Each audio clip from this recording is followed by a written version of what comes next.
Welcome and जय Hind defence aspirants. आज हम बात करने वाले हैं एनडीए एग्जाम के लास्ट मिनट टिप्स के बारे में। तो आइए स्टार्ट करते हैं आज का ये वीडियो। और आज के वीडियो का मेरा पहला टिप है कि सेक्शनल कट ऑफ को रखना है आपने याद। एनडीए एग्जामिनेशन में एक बात जो आपको सबसे ज्यादा ध्यान में रखनी है वो ये है कि इस एग्जाम में दो पेपर्स होते हैं, that is paper 1 and paper 2। और दोनों ही पेपर्स को अलग अलग क्वालिफाई करना जरूरी है। अब दोनों ही पेपर्स, ये जो 300 नंबर का पेपर है और ये जो 600 नंबर का पेपर है, इसमें आपको 25-25% नंबर लाने होते हैं। जब आप दोनों पेपर्स में 25-25% नंबर लेके आते हैं तब आप क्वालिफाई करते हैं इस एग्जाम के लिए। उसके अलावा ओवरऑल अच्छा स्कोर लाना तो बनता ही है, बट अगर आपका जीएटी बहुत अच्छा है तो मैथ्स में कोशिश करिए 25% प्लस मार्क्स आप लेके आए। और अगर आपका मैथ्स बहुत अच्छा है तो जीएटी में प्रयास करिए कि 25% प्लस मार्क्स लाइए ताकि आप एनडीए के रिटन एग्जाम को क्वालिफाई कर दें। और यहाँ तक आपको क्लैरिटी मिल गई होगी। आइए मूव करते हैं to the next point. Next मैं बात करने वाली हूँ about the admit card and the ID proof. बहुत सारे बच्चे क्या होते हैं, एडमिट कार्ड तो बहुत ध्यान में रखते हैं बट आईडी प्रूफ के टाइम पर ना कभी कभी वो मिस कर देते हैं और फिर उन्हें लगता है फोन के जरिए तो मैं दिखा ही दूंगा या दिखा ही दूंगी और मेरे को एंट्री मिल जाएगी। Please listen to me very carefully. आप एक ऑफिशियल एग्जाम के लिए जा रहे हो, यूपीएससी इस एग्जाम को कंडक्ट करा रहा है तो रूल्स और रेगुलेशंस के साथ में नो कॉम्प्रोमाइज। प्लीज आपने करना क्या है, अपना एडमिट कार्ड के साथ में अपना एक ID proof, it can be Aadhaar card, it can be passport, it can be voter ID card, it can be driving licence, whatsoever has been issued to you as per your age criteria. आप please उसको रखें ताकि आपको entry लेने में कोई problem ना हो। रीजन बीइंग आपने पूरे साल भर मेहनत करी है और this is the time when you have got the opportunity to showcase whatever you have prepared and a chance to get into the National Defense Academy. Hope this is clear. Next move on to the next part, that is negative marking. हाँ जी, अभी आप कहोगे इसमें कोई नई बात नहीं है, बट इसमें नई बात ये है क्योंकि एग्जाम पास पे है, एग्जाम आप 2 दिन में देने जा रहे हो। अभी क्या होगा ना, क्वेश्चन पेपर को देख के बड़ा अट्रैक्टिव और अल्यूरिंग लग रहा होगा, यार ये क्वेश्चन आता है, ये आता है, ये आता है, ये थोड़ा सा डाउटफुल है बट मैं इसको अटेम्प्ट कर दूंगा। रीजन क्या है ना कि आप कभी कभी तुक्के की वजह से कुछ ऐसे क्वेश्चन अटेम्प्ट कर देते हो जिसका आंसर भी सही नहीं होता और वो नेगेटिव मार्किंग अल्टीमेटली आपके लिए दर्द का कारण हो जाती है। तो यहाँ पर जब मैं मैथ्स की बात करती हूँ, मैथ्स में आप देख सकते हो देयर आर टोटल 120 क्वेश्चंस, ठीक है। अब ये जो 120 क्वेश्चंस है जो आपके मैथ्स के एग्जाम में आ रहे हैं, ये 300 मार्क्स के हैं, ठीक है जी। अभी इसके अलावा क्या बात ध्यान में रखनी है कि हर एक क्वेश्चन अगर आप मैथ्स का गलत करोगे तो 0.83 मार्क आपका कटने भी वाला है, right. And simultaneously when 150 you are doing for GAT, 600 number का पेपर है, गलत करोगे तो सीधा 1.33 मार्क्स का डिडक्शन होने वाला है, ठीक है। करना क्या है, क्वेश्चन पेपर देखो, खुश होने की बात है अगर आपको सब क्वेश्चन आते हैं, ठीक है। इन एनी केस आपके पास में थोड़ी पैनिक सिचुएशन आती है कि यार कुछ आ रहा है कुछ नहीं आ रहा है, तो उसमें सबसे पहले रीडिंग के दौरान टिक कर लीजिए the questions that you want to attempt और शॉर्ट हो, ठीक। सेकंड होता है आपका बॉर्डर लाइन जिसके बारे में सोचना है क्योंकि पढ़ा है और अभी याद नहीं आ रहा है, ठीक है। थर्ड जो मुझे बिल्कुल अटेम्प्ट नहीं करने हैं। तो 3 कैटेगरीज में आपको डिवाइड करना है और इसी तरीके से आपने क्वेश्चन पेपर में आंसर्स मार्क कर रहे हैं, ठीक है। ज्यादा करने के चक्कर में गलत नहीं करना, वरना हो सकता है जो आपका सुंदर सा स्कोर है वो डाउन हो जाए just because of the negative marking. Please keep in mind. Next मैं बात करने वाली हूँ एक बहुत इंपॉर्टेंट पार्ट पर, that is the OMR filling technique. ये अगेन बहुत ज़्यादा इंपॉर्टेंट है क्योंकि होता क्या है ना स्टूडेंट्स कि when it comes to the OMR filling, तो हो क्या रहा है कि बच्चों को यही नहीं पता है कि हमने OMR फिल कैसे करना है, जिसकी वजह से वो क्या कर रहे हैं, गलतियाँ करते हैं। अभी ये एक टेक्निक है जो मैं आपके लिए लेकर आई हूँ जिससे अगेन आपको क्लैरिटी मिलेगी।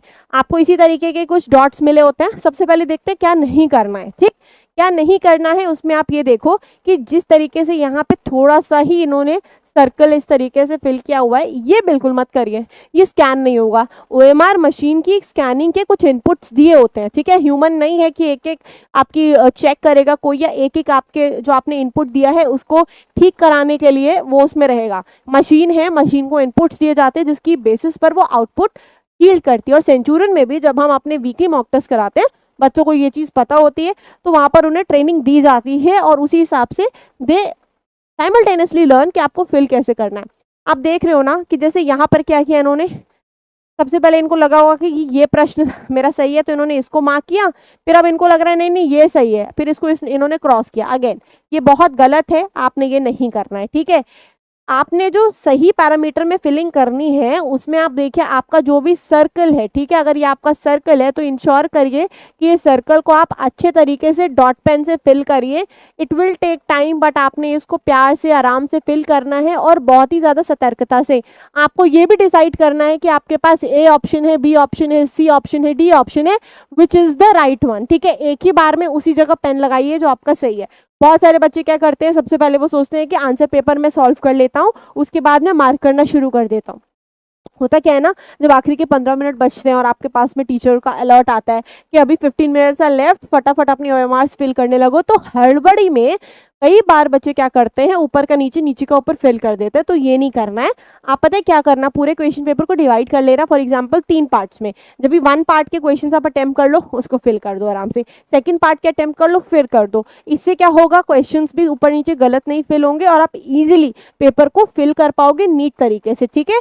प्लीज इंश्योर अच्छे से गोले को फिल करना है, इस तरीके से कटिंग नहीं करना, या कुछ बच्चे ऐसे टिक कर देते हैं, वो सब कुछ नहीं करना, या ऐसे ऐसे ऐसे ऐसे ऐसे कुछ नहीं, इस तरीके से नहीं। बहुत प्यार से आपने क्या करना है, उस पूरे सर्कल को इस तरीके से गोल कर देना है, फिल कर देना, and this is the right technique. Clear है? चलिए अब आगे बढ़ते हैं। Next is carry your own eatables. Yes, it is very important. Examination time है, ठीक है, आपको बीच में गैप मिलता है। अब आपको नहीं पता है आपका सेंटर कहाँ पड़ जाए, ठीक है, अगर आप आउटसाइड सिटी से हो। डेफिनेटली अगर यूपीएससी का एग्जाम सेंटर है, कुछ ना कुछ तो ईटेबल्स आपको आसपास मिल जाएगा, but nobody is sure, right, कि आपको क्या मिल रहा है, कैसा मिल रहा है। तो एटलीस्ट इतना ध्यान रखना कि आपका जो खुद का खाना है आप उसको कैरी कर सकते हो, समथिंग जो कि इजीली खराब ना हो, ठीक है। ड्राई स्नैक्स आप रख सकते हो, lots of water you can have, though you will get the water at the examination centre as well, but try to munch your own snacks, that is way feasible, क्योंकि बाहर का आपको नहीं पता कैसा हो क्या हो, खाने से आपको हो सकता है गर्मियां हैं, है ना, कोई भी हेल्थ इशू आ जाए। तो प्लीज इंश्योर कि आप सेफ फूड अपने घर का ही बना हुआ अटेम्प्ट करें, उसके बाद एग्जाम हो जाए फिर खाइए पिए, no issues. Next is believe in yourself. Yes, exam देने जा रहे हो, घबराना नहीं। बहुत सारे बच्चे आते हैं और आपको लगेगा यार बड़ी अच्छी पर्सनालिटी है, कोई कोई हो सकता है बात करो तो लगे कि यार ये सैनिक स्कूल का है, ये आरआईएमएस का है, आरएमएस का है, अच्छा ये तो रिपीटर है, ये तो प्रीवियसली रिकमेंडेड है। ऐसे में अपने आप को डिमोटिवेट नहीं करना। आपने बहुत अच्छी पढ़ाई करी है, अपनी पढ़ाई पर बिलीफ रखना। आप बहुत सारे क्राउड को देखोगे, बहुत सारे बच्चों से, एस्पिरेंट से मिलोगे, मिलो, जानो कैसे किसने तैयारी करी और कैसा किसी का, आपका जो उन बच्चों का है क्वेश्चन पेपर कैसा गया, बट ओवर डिस्कशन नहीं करना। पेपर 1 खत्म, जैसा भी गया अभी उसके लिए डिमोटिवेट नहीं होना, ओवर डिस्कशन नहीं करना, ये आंसर का ये जवाब था, ये था, कुछ नहीं। कीप एडमिट कार्ड सेफली का मतलब क्या, एडमिट कार्ड डेफिनेटली आप कहोगे कि मैम ई कॉपी तो है, जो भी है, ई कॉपी है नहीं है, वट एवर इज देयर, उसको सेफली रखना है। रीजन मीइंग आपके एसएसबीज में आपसे मांगा जाएगा, तो इस चीज़ का ध्यान रखना है। कभी कभी क्या होता है, जो आपके एडमिट कार्ड्स होते हैं ना, सेंटर पर व्हाट दे डू ना, वो सेंटर पर उसको साइन करते हैं, ठीक है। सेंटर पर दे यूजुअली आपका जो एडमिट कार्ड होता है, एयरफोर्स वगैरह में ये चीज़ काफ़ी होती है, आप देख लेना अगर आपके सेंटर पे है कि नहीं है, वो साइन करते हैं, ठीक है, और स्टैम्प करते हैं। अगर ऐसा कुछ सीन है तो डेफिनेटली उसको क्या करना है, संभाल के रखना है, ठीक है। नहीं भी है तो आपका एडमिट कार्ड है, उसको प्यार से संभाल के रखिए, आपके एनडीए के एसएसबी के दौरान काम में आएगा। और इसके साथ साथ में एक टिप और दूंगी, जब आप यूपीएससी की वेबसाइट पर रजिस्टर करते हो तो उस टाइम पर आप एक ईमेल आईडी और पासवर्ड का यूज़ करते हो, ठीक है, इसको भी प्लीज़ ध्यान से संभाल लेना, क्योंकि कहीं आपने एनडीए का रिटन एग्जाम जब क्वालिफाई कर दोगे, उसके बाद में आपको इंडियन आर्मी की ऑफिशियल वेबसाइट पर, किसकी, इंडियन आर्मी की ऑफिशियल वेबसाइट पर आपको क्या बोला जाएगा, बोला जाता है कि इसको सेम आईडी से लॉगिन कर रहा है और वहाँ अपनी एसएसबी के लिए आपको कॉलअप दिया जाएगा। तो फिर ऐसे में बहुत सारे बच्चे परेशान होते हैं, फिर मेरे पास आते हैं वो, बिकॉज ये वाला जो सेक्शन है, then I deal I suggest to the students. तो मैं नहीं चाहती कि ऐसा किसी का कोई भी कन्फ्यूजन हो। फिर आपको क्या होता है ना, एसएसबी की प्रिपरेशन मन से नहीं होती, क्योंकि आपके बैक ऑफ द माइंड में लगा यार मेरी आईडी पता नहीं कौन सी डाली थी मैंने, नंबर कौन सा डाला था। तो ये नहीं करना, जो अभी आपने फ़ोन नंबर आईडी यूज़ किया है इसी को ही throughout your examination 1 year तक संभाल के रखें, क्योंकि इसी से आपके सारे पर्पस सॉल्व होने। Hope this helps. Next, report 1 hour prior. हाँ जी, ये बहुत ज़रूरी है, क्योंकि आप चाहे सिटी के हैं चाहे आप बाहर से हैं, दिस इज़ वेरी इंपॉर्टेंट कि आप 1 घंटे पहले एग्जामिनेशन सेंटर पे पहुँचे, लास्ट मोमेंट पे पहुँच के गार्ड से गिड़गिड़ाने रोने से कुछ नहीं होता। बहुत सारी वीडियोस आजकल आप देखते हो कि एंट्री नहीं मिली, साल भर की मेहनत बर्बाद है, बच्चे रो रहे हैं, वो काम नहीं करना है, ठीक है। थोड़ा जल्दी उठ जाओ, थोड़ा जल्दी सेंटर पहुंच जाओ, कोई दिक्कत नहीं है, कोई आए कोई नहीं आए, आपने टाइम से पहुंचना है, you have to ensure that, ठीक है जी। नेक्स्ट हमारा है गोल सेटिंग। हाँ जी, goal setting is very important. NDA का रिटन एग्जाम दे के आओगे, अब क्या, ठीक है, माइंड में चल रहा होगा। तो बहुत सारी चीज़ें होती हैं जो आपको ध्यान में रखनी होती है जब आप एनडीए का रिटन एग्जाम दे के आते हो।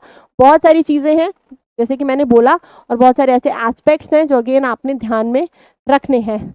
एनडीए रिटर्न हो गया, चलो बढ़िया, अच्छा हुआ, बहुत अच्छी बात है। एनडीए रिटर्न आने के बाद में क्या देखोगे, चलो आंसर की मैच कर ली, ठीक है जी। आंसर की कैसे मैच करोगे उसका सोल्यूशन भी मैं आपको दूंगी।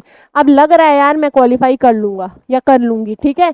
अगर आप क्वालिफाई कर लोगे या कर लूँगी, उसके बाद क्या होता है, आपके मन में चलता है सिर्फ एसएसबी एसएसबी एसएसबी, ठीक है, ये तो चलना ही चाहिए। लेकिन अगर आपका नेक्स्ट अटेम्प्ट है, आप नेक्स्ट अटेम्प्ट के लिए एलिजिबल हो, नेक्स्ट अटेम्प्ट यानी कि please bear with my writing, अगर आप एनडीए 2024 के लिए एलिजिबल हो तो भैया जी आप इसकी तैयारी अपनी जारी रखिएगा। एनडीए 1 को क्वालिफाई करने की खुशी में इसको कुर्बान मत कर देना। मैं बार बार कह रही हूँ, आप फौज में जब तक आपकी मेरिट लिस्ट नहीं आ जाती, आप एनडीए नहीं पहुंच जाते ना, तब तक श्योरिटी नहीं बना के रखनी है, आपने ये चीज़ ध्यान में रखनी है, ठीक है। ये एग्जाम का ही ऐसा सिनेरियो है जिसकी वजह से मैं आपको कह रही हूँ, तो खुश होना, लेकिन इस चीज़ को हमेशा ध्यान में रखना जो मैंने आपको बताया। और रही बात आपके सोल्यूशन की फॉर द लाइव आंसर की के लिए, तो भाई साहब सेंचुरियन डिफेंस एकेडमी के ऑफिशियल यूट्यूब चैनल पर आपको मिलने वाला है एनालिसिस पूरा मिलेगा, जिसमें कि आपको लाइव क्लासेस मिलेंगी। किस दिन, अगेन 21 अप्रैल 2024 को ऑफिशियल चैनल पर मिलने वाली है। एनडीए मैथ्स की पेपर डिस्कशन की लाइव क्लास 4:30 से लेकर 6:30 बजे तक रहेगी। उसके बाद आपको 6:30 से 8 बजे तक मिलेगी एनडीए जीएटी की पूरी लाइव क्लास, ठीक है। अगर कोई सीडीएस का बच्चा इसको देख रहा है तो सीडीएस के अगेन इंग्लिश जीएस मैथ्स के टाइमिंग्स यहाँ पर मैंशनड है, उस टाइम पर आप हमारी लाइव क्लास ज्वाइन करके अपनी आंसर कीज ले सकते हो, ठीक है। सब चीज़ें वेबसाइट पर भी अपडेटेड होती हैं, आपको लाइव क्लास के दौरान ही सब चीज़ें बता दी जाएंगी। आप एक बहुत ही अच्छा सा सरप्राइज है उन सभी बच्चों के लिए जो अगेन आगे की पढ़ाई के लिए थोड़ा सा सोच रहे होंगे और देख रहे होंगे। तो एक बहुत ही बड़ी अपॉर्चुनिटी हमने निकाली है, दैट इज एसआरएनटीएच के अंडर में एनडीए 2024 के लिए 90% स्कॉलरशिप का एक बैच बनाने जा रहे हैं हम। बड़े सारे बच्चों के मैसेजेस आते थे, तो शिशिर सर ने ये डिसाइड किया कि let's now do something for these kind of students as well. Now what we have done is कि आपके लिए हम online Centurion digital, this is हमारी ऐप है, इस पर हम लेकर आ रहे हैं द स्कॉलरशिप टेस्ट 22 और 23 तारीख को, दूसरा 27 और 28 को। टेस्ट का टाइम होगा 8 से 8 बजे तक, ठीक है जी। इसकी पूरी जानकारी के लिए वीडियो ऑलरेडी हमारे ऑफिशियल यूट्यूब चैनल पर है, इस वीडियो के डिस्क्रिप्शन में उसका लिंक मिल जाएगा आपको, उसको रिव्यू करना। अगर आप एलिजिबल हो और आप देना चाहते हो, डेफिनेटली इस अपॉर्चुनिटी को अवेल करना चाहते हो, you are most welcome dear students for this opportunity. With this we come to the end of this session. Hope आपको आज का ये सेशन हेल्प कर रहा होगा। Do let me know in the comment sections. Till then stay tuned, all the best, नमस्कार and जय हिंद।